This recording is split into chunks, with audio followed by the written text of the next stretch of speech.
정치 쇼.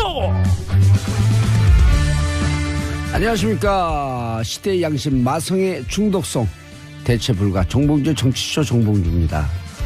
자, 오늘 문재인 대통령의 집권 2년차 구상이 담긴 신년사를 듣고 조금 늦게 시작합니다. 문 대통령님의 신년사를 한마디로 요약하면 내 삶이 달라지는 나라. 그렇죠. 이게 나라다운 나라겠죠. 정봉주 정치쇼도 청취자의 삶이 달라지는 방송을 위해 오늘도 열심히 달려보겠습니다. 오늘 첫 곡은 문재인 대통령님의 뜻을 받들어서 바비 맥퍼린이 부른 Don't worry be happy, Don't worry be 봉주 들으면서 넘어가겠습니다. 1부 돌아오겠습니다. 정봉주의 정치쇼 3변시대 1부 들어가겠습니다. 원래 2부였었는데 1부가 없어졌구나 진짜. 1부는 네. 오늘 출연료 줘야 되나? 문재인 대통령? 드려야죠. 드려야 돼요? 원래 출연하시려고 하셨던 기자님 출연료 드리셔야죠. 기자는 없죠 뭐. 오셨었어요. 그냥 퉁치는 거죠. 정치인들은 이렇게 방송 나와도 좋은 거 아닌가요? 정치인들은 그 출연료 안 받는 걸로 제가 알고 있는데. 출연료 줘요? 줘요? 네. 텔레비전 안 준다던데 국회의원들은? 현직 의원들은? 네. 우리도 안 주나? 네. 모르겠어요. 사장님이 하는 거죠. 자, 샵 1035 짧은 문자 50원 긴 문자 100원. 자, 허명님 오늘 정보주 정치쇼 못 듣는 줄 알았어요. 유유. 정수님 씨 정치쇼 30분 연장해 줬으면 좋겠어요. 그렇게 하죠 뭐. 그렇게 하죠 뭐. 됩니까 네. 편성이? 아니요. 12시부터 하는 것을 예. 그 뭐죠? 그 언니네 라디오인데 언니네 정치쇼 이러면 되지 뭐. 같이 해요 김숙 성훈이랑. 아니 그분들이 정치 얘기를 하면 되지. 내가 같이 예. 해요. 네. 출연료 더 주지도 않는데. 자, 소개하겠습니다. 고구려를 대표하는 백성문 변호사님. 네, 안녕하세요. 백성원 변호사입니다. 예. 자, 완전 이제 백제 중심이 된 박지훈 변호사님. 백제 박지훈입니다. 네. 근데 배째 그런 걸로 들려. 예. 자, 그다음에 신랄 대표하는 김태현 변호사님. 네, 안녕하세요. 김태현입니다. 예. 며칠 전에 무슨 일 때문에 이제 지난주 토요일이었나요? 주진우 기자를 만났는데 정치쇼 재밌다고. 삼변시대 재밌다고 그러던데요. 삼변시대 재밌다는 건 아니고요. 정치쇼 재밌는데 다 세팅 잘 되는데 그중에 특히 3변시대가 재밌다고. 재밌어요. 저도 그래 들었어요. 그건 내가 그랬죠. 제가 봐도 재밌어요. 네. 당신은 법을 잘 모르잖아. 나처럼 법을 잘 아는 사람 재미가 없어 이게.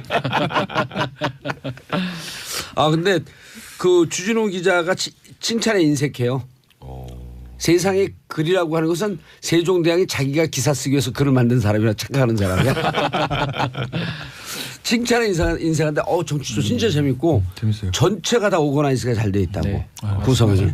그중에서 특히 3변시대. 삼변시대 최고라고 저도 들었습니다. 어떻게 변호사들이 나와서 그렇게 개그맨처럼 재밌게들 얘기를 잘하냐. 그게 귀에 쏙쏙 들어온대요.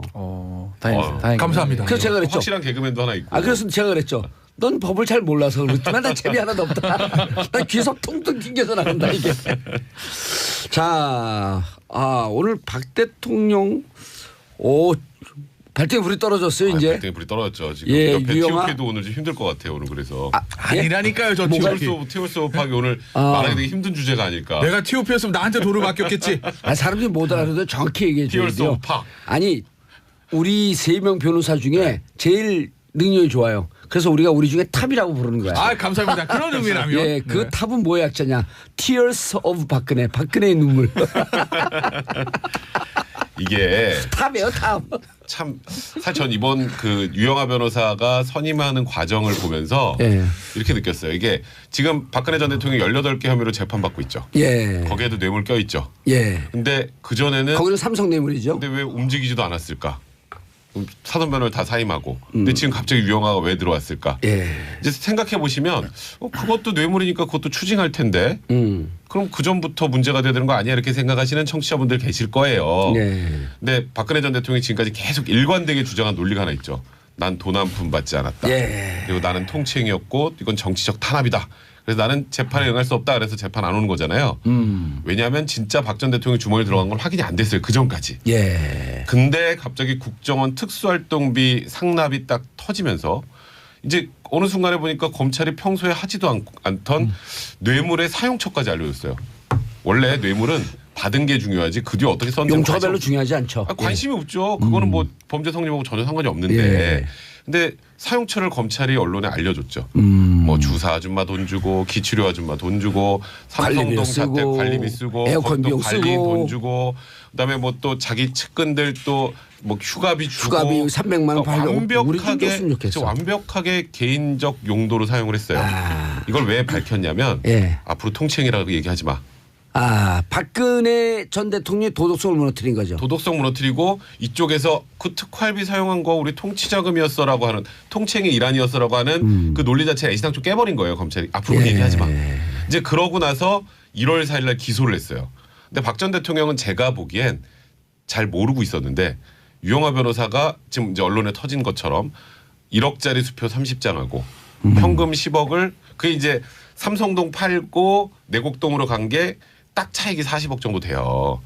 그래요? 네. 오. 그거를 윤 전 추행정관이 가지고 있었는데 유영하 변호사한테 넘겨준 거죠. 윤 전 추도 요즘 말을 이상하게 하니까 불안해진 거예요.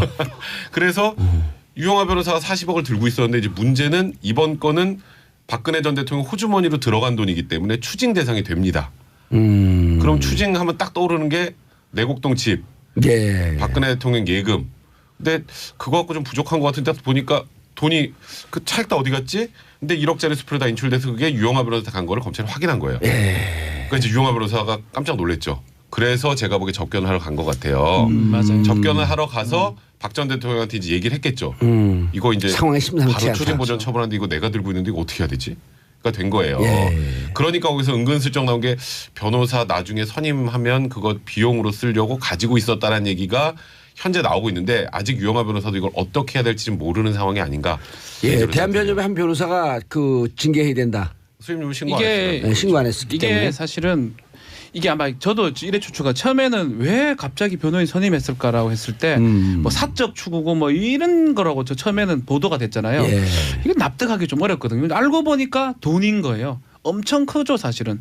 뭐 어떤 뭐 신망 이거보다는 돈 30억 40억이 어떻게 되느냐가 중요하고 그러다 보니까 유영하 변호사 제가 봤을 때는 계좌 추적 이런 거 받았을 거예요. 아니면 검찰에 출두 요청도 받았는데 그건 안 나왔어요. 본인이 알죠. 아니까 이제 큰일 났다. 이 돈까지 뺏기겠다 싶으니까 접견 신청을 한 거고요. 박근혜 전 대통령 다른 사람 접견 신청 받아들이지 않지만 예. 유영하 변호사가 아마 SOS 치면서 큰일 난 상황이다. 접견 신청을 하고 두 사람이 논의한 끝에 이 돈을 안 뺏길 방법은 유일하게 밖에 없다. 이거 내가 변호사 선임료로 하는 거다. 그렇게 구상을 한 게 아닌가. 그렇다면 선임료를 내야 되고. 근데 문제는 선임료 우리 김태현 변호사가 탑이면 뭐 한 30억. 글쎄요. 뭐 예전에 뭐 그런 변호사들 있었죠. 뭐 입건됐던. 예. 그렇지만 상당히 비용이 너무 많고요. 너무 많죠. 이전에 그 그때 500만 원으로 했잖아요. 헌법재판소 700만 원, 500만 원 받고 했는데 왜 이 사람만 30억을 한다는 것도 말이 안 되고. 아니 그리고 선임료라고 하는 것은 네. 수신 계획서도 없을 거란 말이에요. 근데 요거 하나만 선임료라고 딱 주장하기엔 또 좀 그러니까 예. 선임할 선임할 거를 관리하고 있었다라는 정도로 지금 유영하 변호사도 머리가 아픈 게 선임료라 그러면 세금 문제 있죠. 신고 안 했으니까. 신고 바로 해야 돼요. 신고 안 하면 또 부가세가 일사분기 세금 탈루가 돼버리죠. 그러니까 유영하 변호사도 이거 내 선임료라고 하면 본인이 처벌받아요. 그럴 수가 있어요. 그래서 앞으로 선임할 것을 대비해서 관리하고 있었다. 근데 그래도 추징이 되죠. 추징 대상이 그러니까 되는 이제 거죠. 이게 본인이 원하던 결과를 만들어내기가 되게 예. 힘든 상황이 된 거죠. 스텝이 꼬여 있어요. 예. 꼬였죠. 완전 꼬였어요. 아니 추징이라고 하는 거 우리 청취자분들이 잘 못 알아들어요. 벌금이 있고 추징이 네. 있는데 자, 왜 어느 법률을 위반했을 경우에 추징을 하는지 일단 뇌물과 국고 손실 그렇죠. 이게 일단 뇌물을 저지르게 되면 예. 뇌물을 해서 뇌물죄? 이득한 취득액, 예. 취득액을 추징할 수 있게 됩니다. 국가의 국가가 국고 뺏어가는 손실. 거니까. 그러니까 네가 이득 취한 최순실이가 거. 삼성을 통해서 77억 정도를 얻었던 거는 예를 들어 갖고 내가 그 줘요. 박지원 네. 변호사한테 한 3억을 줘 뇌물로. 예. 그러면 제가 그 3억을 얻었기 때문에 예. 나중에 이제 재판 유죄 받으면 3억이 추징될 수가 있어요. 3억을 국고에서 예. 그 반환해 갖고 뺏어가는 거지. 뺏어 가야 되는데 뺏어서 나를 줘요? 아니요. 국가가 가져. 내가 준 돈인데. 왜 줘? 이거는 나쁘게 준 불법적인 거잖아요. 돈이기 때문에 준 사람한테 돌려주는 게 이거는 아니라 우리 청취자분들이 그렇죠. 몰라요. 국가가 국가가 뺏어가는 가져가는 거고요. 겁니다. 그럼 이제 나는 5년 이하의 징역. 네. 받은 그 박지원 변호사는 3억이기 때문에 5년, 10년. 10년 이상 징역 네. 바이바이. 거기에다가 플러스 이제 특가법상 뇌물죄는 벌금이 2배에서 5배 병가되게 돼 있어요. 병가될 수 있어요. 그러니까 그거는 형벌이고 형벌이고. 너 나쁜 짓 했으니까 벌 받아라는 거고 이 이제 추징은 제대로 내 이해했네. 주머니에 들어간 돈 다시 뺏어가는 거예요 국가가. 그렇죠. 그리고 그거를 혹시라도 그게 없어질 수 있으니까 미리 묶어두는 겁니다. 예. 지금 추진 보정 명령은 청구는 가압류 지금 같은 거예요. 묶어두고 가압류, 민사의 못 팔게, 가압류 못 같은. 팔게. 혹시나 못 팔게. 곳에 다 써버리면 나중에 안 되니까 재판을 1년 2년 하는 거니까. 아니 뺏길 걸 대비해 갖고 미리 하는데 원래는 이렇게 추징 보전은 기소하면서 하잖아요. 그러니까 원래 예. 추징보전 처분 기소했잖아요. 1월 4일 날. 예. 기소하자마자 유영하 변호사 들어갔던 거고 추징보전 처분을 하는 건 그러니까 검찰 입장에서 이거는 혐의가 거의 명백하다. 보통은 나중에 이제 판결 선고할 때 얼마 추징해라라고 나온단 말이에요. 근데 그 전에 고사에 빼돌릴 우려가 있을 때 유죄의 가능성이 높다라고 판단을 하면 그때까지 팔지 마. 라고 딱 1월 4일 거예요. 날은 특활비로 기소가 된 네, 건가요? 그렇죠. 36억 5천만 원. 그렇죠. 그런데 삼성 뇌물죄로 그 지난해 기소할 때는 왜 안 했죠? 왜 그러냐면요. 최순실이 예. 먹었으니까 최순실 거를 묶어놓은 거예요. 그래요? 맞죠? 맞아요. 그건 왜 그러냐면 그러니까 몰수 추징 같은 경우에는 돈을 가지고 있는 사람한테 뺏어야 되거든요. 그렇죠. 그러니까 몰수 추징도 일종의 형벌이라는 거죠. 그러니까 내가 공무원이 뇌물을 100억을 먹었어요. 근데 내가 돈을 가지고 있지 않고 다른 사람 다 줬다는 거예요. 제3자 뇌물로. 그럼 나는 돈 받은 경우도 나한테 뭘 몰수 추징해가겠어요.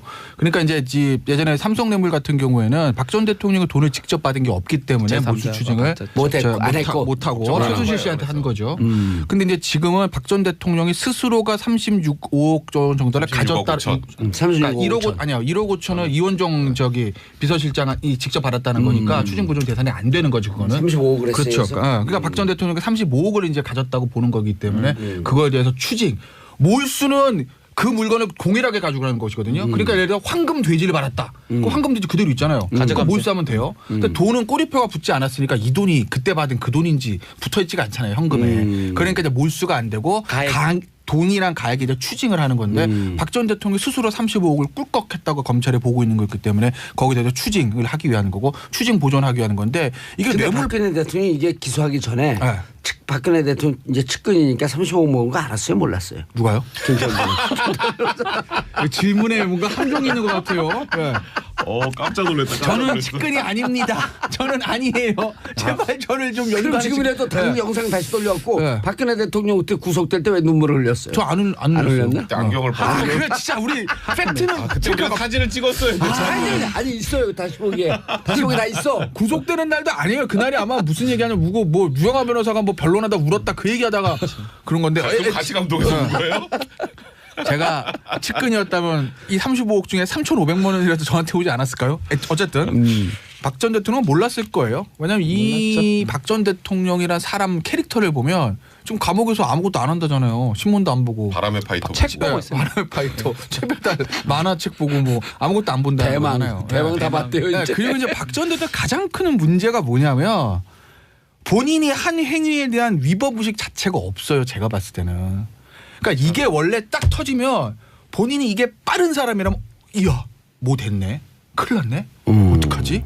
그리고 이 얘기에 대한 거는 유영하 변호사도 애초에 의논을 안 했던 거예요. 유영하 변호사 명색의 검찰 출신 변호사인데 유영하 변호사 유변 사실은 내가 이렇게 특활비 받아가지고 나 옷 사 입었는데 어떡하지? 이 얘기를 한마디만 해줬으면 유영하 변호사 큰일 났네. 그거 벌써 하고 이미 돌렸겠죠, 조치를 그랬으면. 했겠죠. 다 돌렸겠죠. 어느 정도 조치했을 거예요. 최소한 조치를. 근데 그게 집한도 수표기 때문에 그걸 어떻게 뭐 분산 예치하고 지금 할 수는 없지만 최소한 그 중에서 5억은 근데 변호사 성임료입니다 하고 계약서 쓰고 꿀꺽 하든지 해서 흩어졌을 거예요. 어떤 형태로든지. 근데 그걸 안 하고 가만히 있다가 유영하 변호사가 그날 아침에 들어갔다는 거거든요. 그 얘기는 뭐냐면 아침이나 어느 날. 기소된 날. 기소날. 오후에 기소가 이제 될 날. 오후에 점심 먹고 한동훈 3차장이 기자들이랑 티타임을 하면서 엠바고를 걸어놓고 오후 3시에 엠바고 풀려서 보도자료 뿌려줍니다. 오후 3시에요 그날. 근데 그날 오전에 유영하 변호사가 들어왔다는 거거든요. 그러면 전에 이미 본인 알았다. 그러면 그 최소한 검찰의 움직임들이 있고 본인도 나름대로 이 기자들과의 어떤 친분 관계 있을 테니까 누가 기자 한 사람이 내일 한동훈 3차장이 오찬한다는데요? 티타임? 이야. 이거 뭐가 있구나라고 들어갔겠죠. 그런데 박 전 대통령이 국정원 특활비 처음 나왔을 때만 해도 유영하 변호사한테 사실 그거 내가 옷 사 입었다. 영화야 어떡하니? 이 얘기 한마디만 해줬어도 유영하 변호사 먼저 움직였을 거예요. 근데 그게 아니라 박 전 대통령 이건 뭐 통치 자금으로 썼겠죠 하니까 유영하 변호사 손 놓고 있다가 이렇게 된 거죠. 그러니까 그 기전에는 박 전 대통령 스스로가 이거에 대한 위법 인식들 그게 전혀 없었다는 거죠. 근데 저는 사실은 이제까지 박근혜 전 대통령 관련된 모든 일에 대해서 가장 놀란 게 이거예요. 이 정도였을까? 와, 저는 정말 제가 박 전 대통령 접견할 수 있으면 만나서 물어보고 싶어요. 왜 그랬어요? 접견해요, 갑서 그러면. 그러니까 정말 이건 인간에 대한 궁금. 왜냐하면 모든 사람들이 그래요. 뇌물 받은 공무원도 그렇고 회사 또 해먹는 CEO도 그렇고 뭐 하다못해 성폭행하는 사람도 그렇고 본인이 뭘 잘못했다 그래서 인식이 있거든요. 근데 박 전 대통령은 그게 없다고 저는 봐요. 그러니까 무슨 맞아요. 근거를 무슨 어떤 인격 형성 과정을 거쳤길래 이게 됐냐라는 거죠. 그러니까 삼성 뇌물죄랑은요 천양지차. 왜냐하면 삼성 뇌물죄는 박 전 대통령 입장에서 보면 쓸 수 있는 카드가 있어요. 방패가. 나 돈 안 받았어.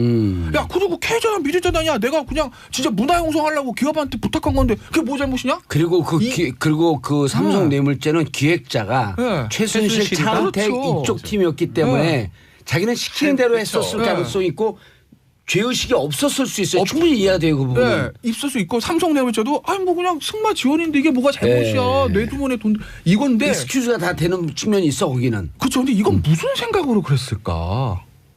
나라 돈을 빼서. 제가 두 가지를 추측해봤거든요. 아니 이런 거 아니까 영어로 하면 국가 머니 is my money. 그거 저도 그렇게 봐요. 그거예요, 맞아요. 그러니까 그거 말고 그게 없지. 이건 진짜 위험한 추측일 수 있는데 자기를 왕이라고 생각하는 게 가능한 네. 거거든요. 아버지 받는 거죠. 이런 얘기들을 제가 예전에 저 김호준 씨가 2012년 대선 때 닥치고 정치라는 책을 봐서 엄청 많이 팔렸어요. 예. 저도 읽어봤거든요. 근데 그 중에서 제가 딱 인상 깊은 대목이 하나 있는데 제가 정확하게 기억 못하겠는데 이런 내용이에요. 당시 박근혜 후보죠. 김호준 씨와 그 책에서 박근혜 후보 당시에 박근혜 씨의 애국심 자기 인정한다. 뭐 국가와 결혼했던 애국심 인정. 그런데 그 애국심의 반론은 국가와 민족과 국민을 생각한 애국심이 아니라 이 나라 내 나라인데 아버지가 만든 건데 내 거에 대한 어떤 소유욕에서 나오는 애국심이라 그런 취지의 글을 써요. 저는 그때도 읽으면서 나름 설득력이 있는 것 같다. 설득력 있죠. 그러니까 그 반로일 거예요. 그러니까 오히려 생각해보세요. 내가 대통령이에요. 이거 내가 옷값이 부족해. 술값이 부족해. 돈 써야 되겠는데 자식들 뭐 만들어주는데 어떻게 하겠어요. 일반적인 대통령이라면 기업들 목을 잽니다. 이재용 10원만 가져오지. 정몽구 10원만 가져오. 이걸 대부분 대통령 해요. 이제까지 그래 왔었고. 근데 그걸 안 하고 오히려 국정원 특활비를 가져온다? 아니 근데 저는 이 발상이 저는 이게 일종의 네. 박근혜 대통령이 심리 상태를 들여다보면 문화지체 현상이 있었을 거라고 봐요. 뭐냐면 그렇죠. 아버지 시대 18년 동안은 개념이 없었던 거예요. 없었죠. 국가 행정부, 네. 법원, 네. 그다음에 입법부 이런 개념이 없고 그냥 원하면은 국가 돈을 다 갖다가 쓰는 구조였었는데 그렇죠. 맞아요. 18년 동안 쉬고 있다가 네. 18년 정치에서 대통령이 됐는데 이상하게 사회가 복잡해진 거야 국가라고 하는 게. 그게 뭐는 이 개념에 따라서 쓰고 뭐는 이 개념에 따라서 쓰고 또 집에 있으면 되는데 자꾸만 출근을 하라 그러고 이게 참 이상해진 거예요 나라가. 그런데 네. 그래서 문화지체. 가만히 보니까 주위에 있는 사람들이 그나마 이게 그 정리가 안 되면서 기록을 안 내면서 쓸 수 있는 돈이 뭐냐 그랬더니 대통령 특활비가 있습니다 그랬더니 자기가 보니까 아버지 때 썼던 거에 비해서 비스켓에 불고 코끼리 비스켓이거든. 이거 말고 또 없나 보니까 전임 때부터 뭔가 국정원 이런 게 있었으니까 이 돈은 기록 안 하고 써도 됩니다. 그러니까 그럼 기치료 비용이 부족한데 그거 가져오세요. 옷값 사야 되는데 가져오세요. 나는 그래서 아버지 때처럼 행동하는데 실제 사회 조직과 구조는 이미 민주화되어 안 있고 되죠. 조직화되어 있고 현대화되어 있고 그래서 여기서 상당히 정신적 패닉에 빠져 있었다. 그래서 지금 박 전 대통령이 죄의식이 전혀 없는 거예요. 네. 이게 조금 전에 말했던 것처럼 김태현부터 말했던 것처럼 이게 얼마나 심각한 문제인지 다른 지금 국정원장들도 그렇고 그리고 지금 뭐 이재만 안봉근 비서관들도 그렇고 관련된 사람들은 다 알아요. 그러니까 이제 이재만 비서관, 안봉근 비서관도 이제 본인들도 살아야 되니까 막 다 박 전 불잖아요 대통령한테 이제. 다 불잖아요. 추석 나가 돈이 없다 그래서 갖다 줄 때 참 행복한 표정을 짓더라. 그렇죠. 이건 대단히 주관적인 평가거든요. 5만 원짜리 현금으로 박 전 대통령한테 올렸다 별 얘기를 다 해요. 이제 자기들도 살아야 되니까 이게 얼마나 정말 위중한 문제인지 아니까. 근데 그 와중에 박 전 대통령 구치소에서 바람의 파이터를 보고 그러니까 전혀 생각하지 않고 그냥 내 돈 내가 썼는데 그게 뭐가 문제지라고 생각하고 있었던 것 같아요. 유영아가 설명을 했을 왜냐하면 이게 검찰에서 예를 들어서 박 전 대통령이 뉴스 하나도 안 보고 뭐 그냥 바람파이터고 대망 먹어서 몰랐다고 가정을 하더라도 검찰에 뭐 갔잖아요. 출두하라 그랬고 그리고 또 가서 이 국정원 특활비 관련 조사를 하려고 갔잖아요. 최소한 그날부터는 알아야 되거든요. 이거 조사하는데 큰일 났네. 그러니까 돼야 돼요. 그러면 그때 유영하 변호사 접견을 해서 뭔가 며칠이라도 땡겨서 시작이 됐어야 되는데 전혀 그런 게 없다가 유영하 변호사가 놀라서 들어간 거잖아요. 저는 유영하 변호사 가서 설명을 할 때도 네. 지금도 아직도 박근혜 전 대통령은 이 사안의 위중함을 몰라요. 모르는 몰라요. 거고 가능성이 높아요. 아까 봉조사가 진짜 좋은 말씀하셨죠. 문화지체 현상이란 거. 제가 이거 국정농단사 처음 터졌을 때인데 어떤 분이 인터뷰가 누구냐 제가 이름이 정확 아마 박관영 의장이었던 것 같기도 하고 예. 어쨌든 보수 쪽의 원로 정치인들의 인터뷰 제가 한번 본 적이 있거든요. 박관영 그 의장이 인터뷰 크게 했어요. 그죠? 예. 거기 무슨 어떤 대목 정확하지 않아요. 박관영 의장인지 아닌지는 그렇게 기억하는데 거기 무슨 예. 내용이 나오냐면 박정희 대통령 사는 굉장히 공과가 갈리는 사람이잖아요. 엄청나게. 예. 박관영 의장 이렇게 본 거예요. 삼선 개헌과 유신 전후로 박정희 대통령 완전히 바뀐다 사람이. 그 전은 공의전 많다면 그 후는 과가 많다. 그런데 이 박근혜라는 사람이 아버지와 같이 정치를 하면서 퍼스트 레이드를 한 게 언제죠? 유경수 여사 피격 75 년. 이후라고요. 75 년. 유신 때예요. 예. 박근혜 전 대통령이 봤던 아버지는 그 삼선 기원 전에 나름대로 이 경제 발전하기 위해서 그런 국가를 아버지가 세우려고 아니라 노력했던. 그 이후에 독재자 아버지만 봤던 거죠. 그러니까 박정희 대통령의 긍정적 평가는 내용 중에 뭐가 있냐면 처음에 이제 자기가 대통령 후사닥간 대통령 되고 나서 초대 총리를 자기한테 가장 속된 말로 까던 언론인 당시 동아일보 주필이었을 거예요. 굉장히 비판적인 언론을 총리를 안 치거든요.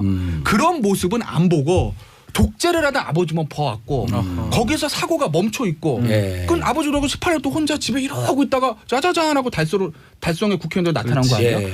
그러니까 아버지의 나쁜 모습만 보고 배운 거죠. 세상이 변한 걸 못 느끼는 그렇죠. 거죠. 그러니까 알겠습니다. 네, 이렇게 된 것 같아요. 저는. 예, 그러니까 아직 결론 내지 마세요. 왜냐하면 광고 듣고 결론 내야 그렇죠, 되니까. 뭐. 자, 이은경님, 저희 집 근처에 박 전 대통령 사저 있는데 요즘은 지나갈 때마다 저 집 벽돌 하나는 내 거야라고 말합니다. 이게 민주주의 의식의 시작입니다. 내 겁니다. 제 것 하나 있네. 그러면 우리 거에 있어요. 그 국민의 돈이라고 하면 안 돼. 우리 돈, 내 돈. 그렇죠. 마이머니. 8712님 삼변시대 하도 재미있어서 목적지에 도착해놓고도 차에서 내리질 못하겠네요. 계속 내리지 마세요. 큰일 나요 내리면. 건상군님 이 방송 참 통쾌합니다. 광고 듣고 삼변시대 이어가겠습니다. 채널 고정하소서. 정봉재 정치쇼 삼변시대 3부 들어가겠습니다. 자 3부가 삼변시대는 두 번째고요. 지금 전체적으로 3부. 예. 헷갈려 죽겠어. 대통령께서 신년 기자회견하는 바람에. 그게 일부죠. 그게 일부였었죠. 어떻게 보면. 예. 예. 자 백성문 변호사, 박지훈 변호사, 김태현 변호사님 함께하고 계십니다. 자 재난경보 떴습니다. 오늘 오전 11시 동해시, 삼척시, 속초시 등 강원도 일부 지역에 건조경보가 발효됐습니다. 화기를 취급할 때 각별히 주의해 주시고요. 담배 피우는 사람들 조심하시고요. 인화성 물질은 소지하지 마시기 바라겠습니다. 우리 청취자 여러분 중요한 얘기입니다. 논두렁에 불 지르지 마세요. 요새도 이런 사람이 있나요? 아 있죠. 네. 예. 야당 쪽에서 불 지른 거 아닌가? 자, 각종 폐기물도 태우지 말아야 합니다. 산불 발견하시면 즉시 119 경찰서에 신고해 주시고요. 농담 같지만 대단히 중요한 네. 이 재난으로 번질 수 있기 때문에 특히 큰일 납니다. 불 조심해야 예. 됩니다. 불조심. 예. 자, 특활비 뇌물 박근혜 대통령 심리 상태 쭉 계속 얘기했었는데 네. 재판이 어떻게 될지 재판 이제. 예. 만만치 않아요. 재판은 지금 끝났죠. 보면 줬던 사람들 남재준, 이병기 다 얘기했고요.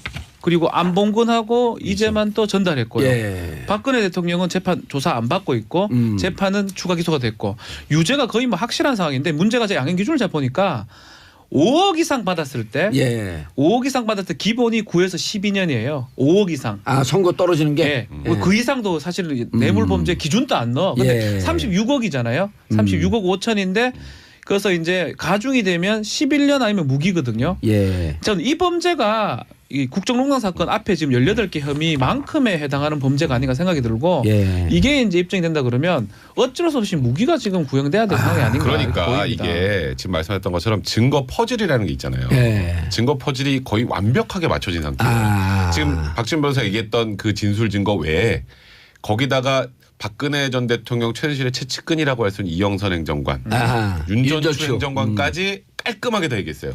그러니까 사실 기치료 아줌마, 주사 아줌마 이거 그 이영선 행정관이 관리했잖아요. 네. 이영선 행정관의 계좌에 돈이 입금이 돼서 그게 나간 흔적을 발견하고 이영선 행정관한테 물어보니까 술술술 다 얘기했고 그다음에 윤전추 행정관은 이렇게 얘기했어요. 최순실이 독일로 가고 나서 이제 국정농단 문제 터지니까 독일 갔다가 돌아왔잖아요. 그러니까 의상실 관리할 사람이 없어서 그 다음에 박 전 대통령한테 현금 받아서 의상실 사람들 월급도 주고 의상실 비용을 본인이 관리했다는 얘기를 했어요. 윤전축. 그럼 되게 재밌는 게 뭐냐면 그전엔 최순실이 관리한 거예요. 아. 딱 반면으로 정확하면 그러면 의상실에 관련된 거 그 과정에서는 독일 가기 전까지 최순실이 관리했다는 거. 그러니까 그 숨어있는 뜻이 그거 있었네. 그러니까 특활비 관리는 사실상 최순실이 했다라고 하는 거죠. 최순실은 물론 지금까지 말도 안 되게 부인하고 있지만 이거로부터도 경제 공동체라고 하는 게 입증이 되는 거예요. 그러니까 최순실이 그렇죠. 이거는 최순실의 다른 범죄하고 확실하게 이제 예. 뇌물죄와 관련해서 연결이 되는 거고 이번 사건은 최순실이 기소가 되지 않을 텐데 최순실이 근데 깜짝 놀래가지고 그 메모 나왔잖아요. 핑크색 포스트잇. 예. 이재만 얼마, 안봉근 얼마, 정호성 얼마. 그걸 부인했다가 그 포스트잇 그 메모장을 보면서 이재만 안봉근이 다 불었다라고 하는 설이 있거든요. 네, 그래서 그런 보도가 그거 보고 있었죠. 깜짝 놀라서 이재만 행정관 또 불었다고 하는데 그거를 또 이제 최순실 변호인 이경재 변호사 참 힘드실 것 같아요. 제가 이경재 변호사는. 증거가 넘쳐요. 아니 그 변호사한테 다 얘기를 하고 그렇죠. 그래야지 변론을 할 수가 있는 거 아니에요. 이재만 비서관이 그 관련된 얘기를 해서 그냥 메모광이라 최순실이 적어놨다 그러는데 어떻게든 여기서 혹여라도 문제될까 봐 지금 발 빼려고 하는 이 거죠. 뇌물 사건에서 이렇게 증거가 넘치는 경우가 거의 없거든요. 그렇죠. 뇌물은 원래 모자라잖아요. 원래 한 7, 80% 겨우 검찰이 공소유지를 한 지금 150% 정도 증거가 있기 때문에 뭐 이 공소유지가 문제가 아니고 빨리 재판에 나와가지고 뭐 얘기를 하든가 해야 되는데 참 안타깝습니다. 근데 그 김태현 변호사님 네. 재판 조금 복잡하긴 하지만 우리 청취자분들에도 알아둬야 할 게 자 이게 이재만 안봉근이 지금 재판을 받고 있는 형사합의 33부에 배당 요청을 했어요. 누가 요청을 했어요? 우리란다. 우리 지금 이거 배당 아마 남재준 원장 32부가 남재준이 예. 그쪽이랑 같이 배당이 아니 됐어요. 그러니까 처음에는 이재만 안봉근 쪽으로 배당 요청을 했다는 거예요. 33부로. 네. 그런데 왜 이병기 남재준 있는 32부로 그 배당이 됐는지. 글쎄요, 제가 33부 배당 요청했다는 얘기는 사실 배당 오늘 처음 듣는데. 요청했습니다. 네, 보도가 그러니까 나왔어요. 32부는 아마 그런 개념이에요. 이게 돈을 주고받은 사람이잖아요. 그러니까 이재만 안봉근은 솔직히 말씀드리면 인과관계를 여기서 밝힐 수가 있기 때문에 가온의 전달자고 돈을 준 사람 남재준, 이병기. 예. 그다음에 이병호. 전달자는 중간에 이재만 안봉근인데 이건 주요한 혐의가 아니기 아니고, 때문에 예. 그리고 받은 사람 박전통. 예. 그럼 두 사람은 뇌물 공여 수뢰잖아요. 그다음에 이제 횡령이랑 이제 그 국고 손실 지금은 일단 그 부분도 행령으로 일단 누구죠? 영장 쳤어요. 저 전직국정원단 3인 박 전 대통령 그도 공범이거든요. 남재준, 이병기, 이병호. 그렇죠. 그 세 사람과 박 전 대통령 횡령이나 국고손실 혐의에 대해서 또 공범이기 때문에 예. 그렇기 때문에 그쪽으로 이제 병합해서 간 거고 32부요? 왜냐하면 그쪽에서 지금 대가성이나 이런 부분에 대한 어느 정도 심리가 돼 있을 것이거든요. 예. 그러니까 그쪽으로 병합시키는 게 맞죠. 아하. 그래서 그 백성문 변호사님. 네. 안봉근 이재만이 술술술 분 게 우리는 안봉근 아니 패싱이다 우리는. 네, 지금 우리 사실 패싱이다. 그 둘이 주장하고 있는 게 그거예요. 아니 박 전 대통령이 요구해서 국정원장 통해서 이 돈이 받아오라고 들어온 했고. 걸 박 전 대통령이 직접 나가서 받을 수는 없으니까 이재만 안봉근 비서관이 받고 그거 바로 올려줬어요. 그리고 맨 처음엔 돈인지도 몰랐습니다. 돈인지도 심지어는 돈인지도 네, 처음에 몰랐다. 저 돈인지도 몰랐어요. 그냥 온대로 줬어요. 그리고 나중에 돈 주니까 좀 받았어요. 예. 이제 그게 다예요. 그러니까 이 사람들은 어떻게든 여기서 지금 아까 박준 변호사 얘기했던 것처럼 뇌물 수수의 공범이 돼버리는 순간 10년 이상이잖아요. 이거 어마어마해요. 기본이 9에서 12년 사이에요. 양형 공범이 기준이. 되는 순간 그냥 사실 소위 가는 거예요. 그냥 그러니까 예. 어떻게든 우리는 요 전달하는 역할만 했지 우리는 아무 관계 없어요. 전 몰라요. 그러려면 어떻게 해야 되겠어요? 상세하게 물어야죠. 그렇게 된 거예요. 이게 지금. 처음에 검찰이 이게 요번에 보도 자료로 이제 아까 제가 말씀드린 뿌렸잖아요. 예. 수사 결과. 거기 이제 보면은 유출을 좀 해볼 수가 있는데 일단 정확하게 나온 건 아니지만 거기를 통해서 유출을 해보면 이재만 안봉근 이 두 사람이 들어가자마자 술술술 분 겁니다. 그렇게 나옵니다. 술술 진술을 했어요. 그리고 정호성 정 비서관을 불러요. 정호성 비서관 처음에 얘기 안 했다는 거예요. 예. 야, 이재만 안봉근 이렇게 얘기하는데 맞냐? 맞습니다. 여기까지만 얘기했다는 거예요. 예. 정호성 비서관은 확인만 해준 거죠. 그리고 나서 이제 검찰이 그 메모를 들이대니까 그러니까 그 액수가 맞습니다. 또 확인해줬다는 거죠. 정호성이. 아니 그러니까 이재만 안봉근 세 예. 사람 자 A 안 써 있고 뭐 L이 써 있고 J 써 있잖아요. 영어도 써 있고 막 그래요. 근데 안봉근 전 비서관은 2천만 원 적더라고요. 희한하게. AN. 그러니까 다 두 사람 이 정은 1억 3천인데 안은 1억 1천이에요. 왜 그런지 모르겠으나 따로 받는 어쨌든 게 있잖아요. 그러니까 순서가 그렇기 때문에 이제만 안 본 건 이 두 사람이 뭐 검찰이 제 증거 이런 걸 떠나서 일단 들어가는 순간 다 본 것 같아요. 그러니까 그 얘기는 아까 백 변호사 얘기했듯이 큰일 났는 걸 치고 빠지는 게 맞겠는 걸. 그리고 지금 와서 생각해 보면 예. 이 정호성 비서관 잘 모르겠는데 뭐 정호성 비서 마찬가지예요. 특히 이 두 사람은 박의 사람이라기보다는 최의 사람이라는 게 맞지 않을까 싶어요 저는. 그 최 사람일 가능성은 이제 뭐 네. 그거는 뭐 그 기정사실화 된 건데. 아, 그래요? 네. 왜냐하면 네. 그 계속 그 돈을 주라고 하는데 줄 이유가 없는데 계속 돈이 그게 들어가잖아요. 제가 왜 그래? 제가 이제 놀란 게 이 사건 뭐 놀란 게 딱 여러 가지. 아까 얘기했던 도대체 왜 그랬을까? 무슨 구조로 차라리 기업들 돈을 뜯는 것도 아니고 국고를 빼. 야 이런 간 큰 얘기를 그거 이해가 안 근데 가는 왜 거야. 그런 정도의 공천 신청을 했어요? 잘 나가다가 그 얘기는 또 왜? 네. 훅 들어오죠. 들어옵니다. 예. 뭐 어쨌든 저의 역사이고 과거니까 어쨌든 예. 또 하나는 박근혜 전 대통령이 예. 여의도 한번 아시잖아요. 다녀보세요. 박 전 대통령한테 금일봉 받아가지고 뭐 했다는 사람 들어본 적 있어요? 하나도 없어요. 한 사람도 한 없습니다. 사람도 없어요. 박 전 대통령 돈에 대해서 굉장히 이게 좀 엄격하다고 그랬잖아. 짜다고 그래야 되나? 인색하다고 표현하는 게 맞겠죠. 정확. 예. 인색합니다. 예? 하나 재밌는 일화 얘기해 드릴까요? 예. 이거 이미 언론에도 한번 보도된 거고 김무성 대표도 사석에서 많이 하는 얘기인데. 그래도 그 안에 있었던 식구들한테 들으면 더 들으잖아요. 감칠나심. 2007년 경선 때 MB 쪽이랑 박근혜 세게 붙었잖아요. 예. 박 전 대통령 딱 당시에 아마 김무성 의원이 사무총장 하면서 선대본부장 했을 거예요. 예. 돈이 없잖아요. 그래서 박 전 대통령한테 삼성동 집 좀 팔아라. 팔고 신당동 들어가라. 세게 붙자 그러고. 당선되면 어떻게든 해결책이 생길 거고 떨어지면 내가 내 돈으로 당신 전셋집이라도 해줄게. 돈이 없으니까 얘기했다는 거예요. 그다음에 어떻게 된지 아세요? 박 전 대통령 레이저를 쐈다는 거죠. 내가 언제 선거할 때 돈 쓰라고 했나요? 이러면서. 오. 그러니까 김무성 의원이 당시에 박근혜 의원이죠. 이제 이게 김무성 대표도 사석에 사는 얘기고 동아일보에 이게 보도가 됐었어요. 이 내용이 제목이 뭔지 아세요? 그 기사 제목이 무대와 공주. 네. 그러니까 무대가 공주로서 멀어지게 된 계기 시초가 여기서 시작이에요.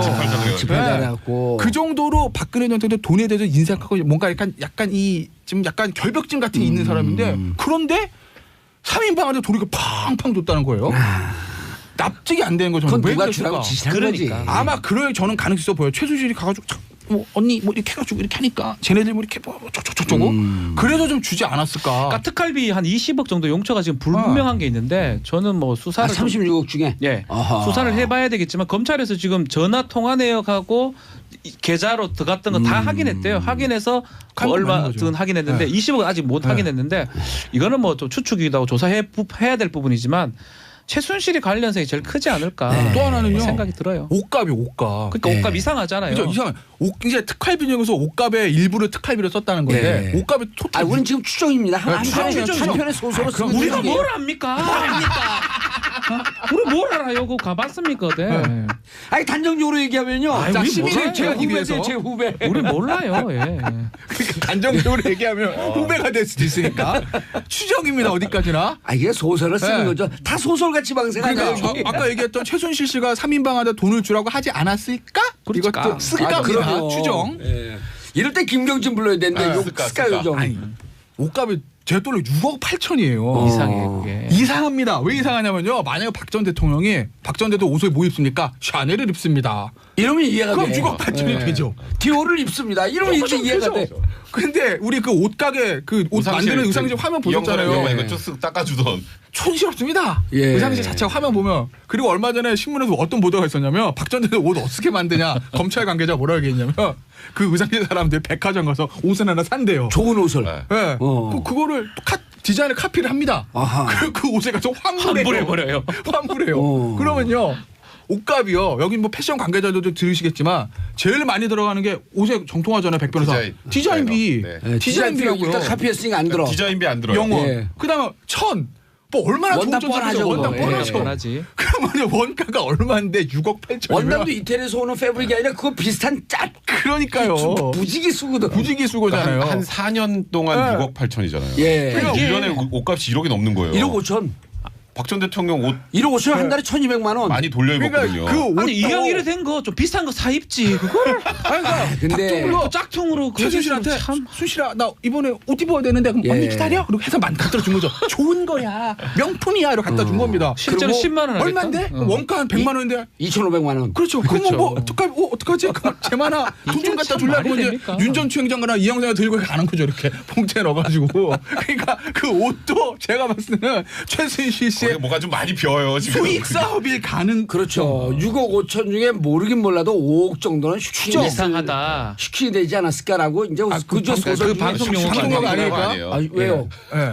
아니 일반 용어가 방송 용어죠. 방송 따로 해야 횡령했거나 돼. 뭐 자기가 꿀꺽했을 가능성도 있다. 우리가 뭐 압니까? 우리가 뭐 그쪽 변호사입니까? 모르죠. 합리적 이유 있는 추측입니다. 이거는. 예. 아, 그래서 그걸 슬쩍 중간에 배달 사고나 자기가 빼먹었을 가능성이 있다. 근데 예.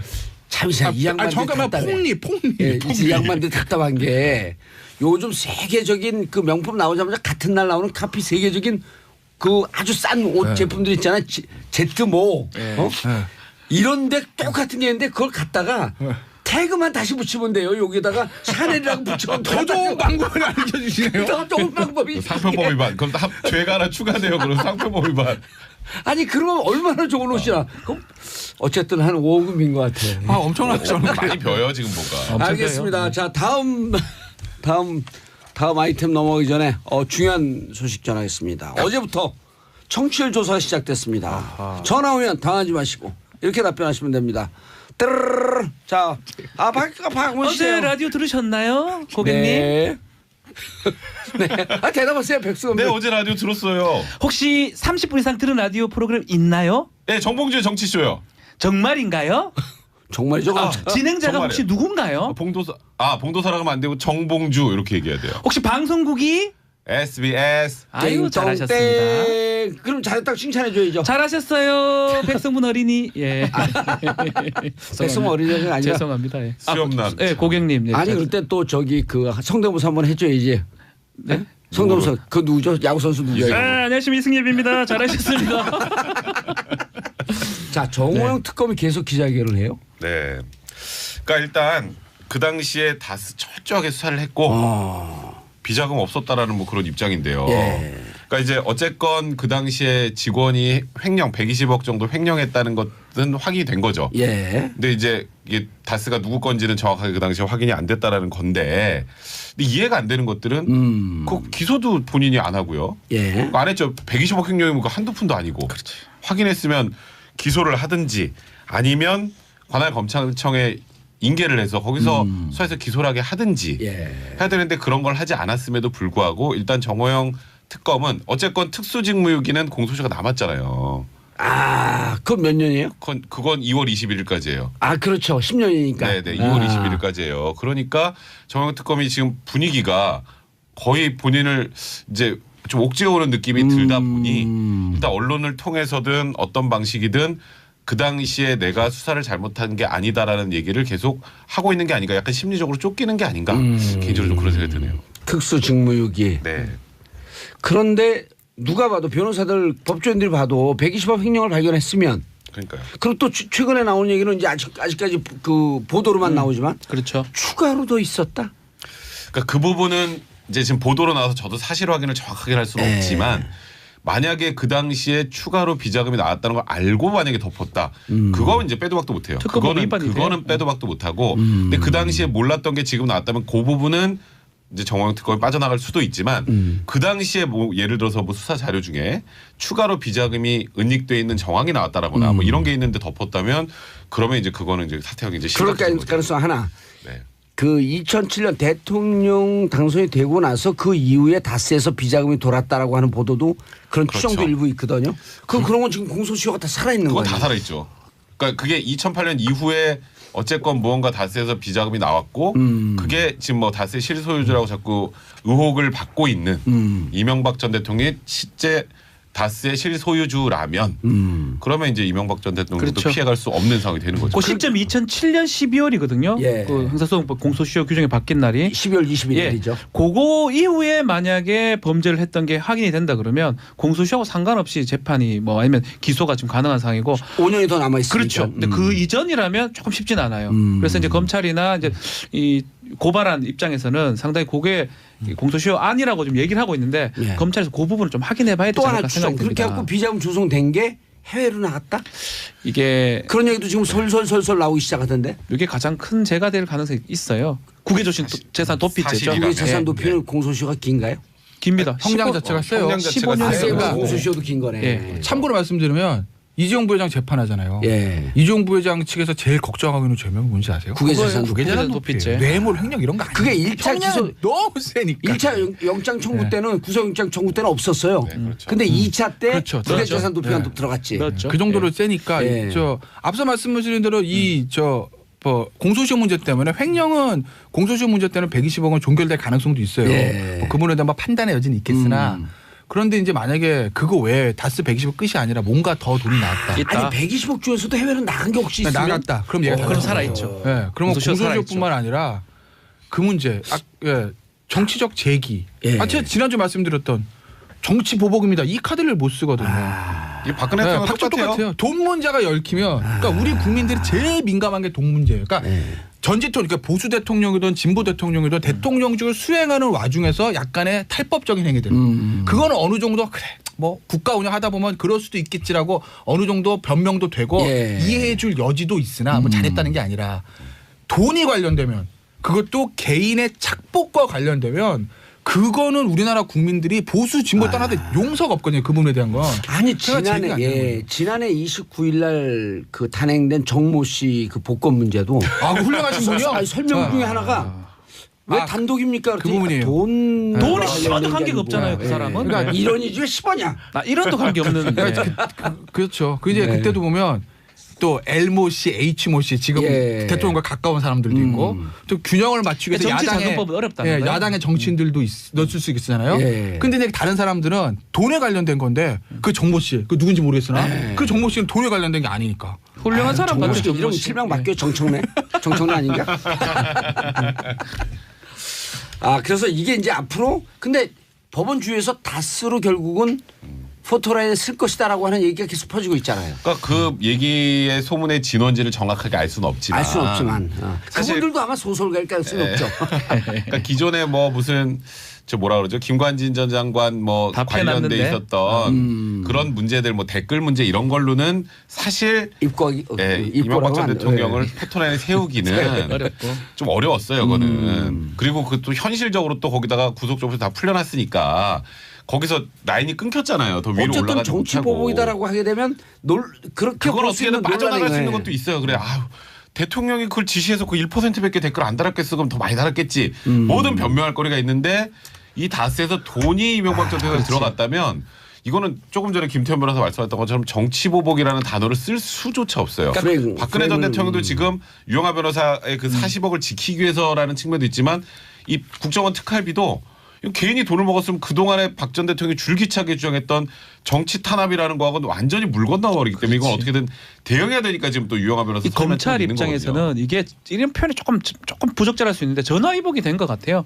김관진 전 장관들, 임관빈 실장. 임관빈 둘 다 나오면서 예. 사실 수사가 어렵게 됐어. 그 댓글 수사는 어렵게 됐는데 오히려 검찰은 전공으로 지금 더 갈 수밖에 없는 상황이고 그러다 보면 그거는 사실 하더라도 정치 보복 얘기를 할 수가 있는데 이 부분은 할 수가 없기 때문에 검찰 입장에서는 수사하는 입장에서는 오히려 이 상황이 더 좋을 수 있다. 더 열심히 하고 이거는 밝혀내면 금액이 상당히 크고 이거는 뭐 하게 되면 구속이 당연히 되는 상황이 되버리고 다스요. 예. 오히려 더 좋은 상황이 됐다고 저는 생각도 들어요. 검찰 입장에서 제 입장이 아니고 예. 검찰 입장에서요. 알았어요. 예. 알겠습니다. 좀 근데 곧 뭐가 나올 것 같긴 한데. 나오겠죠. 우리가 뭐 합니까? 검찰도 아닌데. 나온다 하니까 나온다. 그렇다고 우리가 뭐 검찰 라인이 있어 뭐가 있어. 아무도 모르죠. 그건 예. 누가 압니까? 그 윤석열 중앙지검처럼 잘 나가는 사람들 우리가 뭐 전화한다고 받겠어요? 그렇죠. 그걸 알려주겠어요? 안 알려주지. 우리가 우리가 뭘 득득벌라면 누가 알겠어 뭐. 자, 샵 1035 문자 보내주시기 바라겠습니다. 짧은 문자 50원, 긴 문자 100원. 5142님, 지금 합정역에서 인천 방향 가는 M6724번 버스 타고 있는데 기사님이 정치쇼 듣고 계세요. 저는 휴대폰으로 듣고 있는데 깜짝 놀랐네요. 예, 두 분이 짝꿍이 되셨네. 예. 근데 요즘 버스에서 이렇게 크게 틀어놔도 뭐라고 안 그러나? 뭐라 그래갖고 그 기사님들만 들을 수 있게 작게 틀어놓은 버스가 많다는데. 그럼 버스마다 다르죠. 그거는 뭐. 그러니까 아침 출근 시간 같을 때는 잘 안 틀죠. 이제 자연스러우니까. 낮에는 많이 더 틀어요. 그러니까 우리 시간은 출근 시간 지난 지가 딱 다 틀기 틀죠. 좋은 시간이죠 지금. 그렇죠. 아침 방송에 있으면 못 듣는 거예요. 버스. 그 크게 틀어놓으세요. 잠도 깨고 좋게. 맞습니다. 아니 박지면 소리도 한 번씩 빡빡 질러. 제가 소리를 지른다고 예. 제가 문자도 받아요 한 번씩. 소리 지르지 말라고. 니 때문에 잠 깼다고 제가 고함 친다고. 니 때문에 잠 깨서 정치의식 수준이 높아졌다고 좋아요? 그 뒷부분은 이제 그렇게 얘기하고요. 자, 판사 블랙리스트. 요 얘기가 우리 지난해 3월에 한번 다뤘거든요. 그때 출연했던 변호사가 부장판사 출신인데 지금은 법무부 국장으로 돌아가 있어요. 네, 뭐 아마 이모. 이모. 이모. 예, 법무부 국장으로 예, 들어가 들어갔죠. 있죠. 예. 여기 예. 출연해갖고 블랙리스트에 대해서 판사 출신인데 다 세게 얘기하더라고요. 뭐 얘기해도 이용구 변호사죠. 예, 이용구 맞죠. 변호사 지금 무슨 국장으로 들어가 있죠? 법무국장, 법무국장인가 예. 검찰국장인가? 정확히 모르겠는데 예, 국장으로 좀 네. 들어갔습니다. 예. 검찰국장은 아니에요. 판사 출신이니까. 예, 법무국장이 법무국장. 있을 겁니다. 감찰인가 뭐 인권인가 여기 중에 예. 하나일 건데 아니 정확히 법무국장 모르겠어요. 맞아요. 법무국장. 아마 예. 거의 첫 사례죠. 법무부의 국장급을 현직 변호사를 어쨌든. 새로 쓰는 게 더더군다나 부장 판사 출신을 썼던 아마 거의 첫 사례로 저는 알고 있습니다. 중요 3국 중에 하나라는 거 아니에요? 그렇죠. 법무부 3국이 있지 않나요? 예. 1739인가요? 그러니까 뭐 어떻게 법무부의 보면은 탈검찰하고 네. 좀 맞물리는. 무조건 검찰이 했던 자리인데. 근데 문제는 이용구 그분님만 판사 출신이고 나머지 국장들은 또 다 검찰 이거는 출신이에요. 뭐 어쩔 수 아직까지는. 예. 알겠습니다. 블랙리스트 얘기 좀 해주시죠. 그러니까 이제 블랙리스트 얘기 처음 나온 게 이제 작년 초에 예. 저 법원행정처의 모 심의관 이모 심의관이 컴퓨터에 블랙리스트가 있다. 심의관이 아니군요. 더 높은 사람이 어쨌든 거기에 그 블랙 판사들 성향을 분류한 블랙리스트가 있다는 얘기가 나오기 시작했고 그래서 그거에 대해서 양승태 대법원장이 진상조사를 만들어 조사를 했는데 결론은 없다였습니다. 네. 그런데 이제 인권법 연구회를 중심으로 해서 무슨 소리냐 있는데 있다고 우리가 다 들었는데 조사해야 된다는 얘기가 있었고 예. 정권이 바뀌고 김명수 대법원장이 취임하면서 이 부분에 대해서 재조사를 실시합니다. 예. 그러면서 이제 재조사위원회가 다시 만들어졌는데 그 법원행정처에 있는 판사들 컴퓨터를 당사자 동의 없이 열 수 있느냐 없느냐를 가지고 굉장히 논란의 여지가 많았죠. 지금 사실 논란의 여지가 있는 건 사실이에요. 근데 어쨌든 열어서 조사를 하고 있는데 문건이 있다라는 이제 보도까지 나왔어요. 네. 근데 이제 여기까지 이제 나온 팩트인데 문제는 아직까지 나오지 않은 거 그 문건의 내용이 뭐냐라는 거죠. 그러니까 이제 문건의 내용이 뭐 블랙리스트는 그렇거든요. 문건이 있느냐도 중요하죠. 있으면 그 문건에 대해서 어느 정도까지 적혀 있느냐. 그리고 그걸 가지고 어떤 실행행위를 했느냐 이 부분이에요. 그러니까 예를 들면 청와대에서 이제 문화예술 블랙리스트 만들었을 때 예. 예를 들어서 교육문화수석실을 궁금해서 야 보자. 예를 들어서 귀순, 보수, 극중 이렇게 썼다. 귀순 뭐 귀순이야.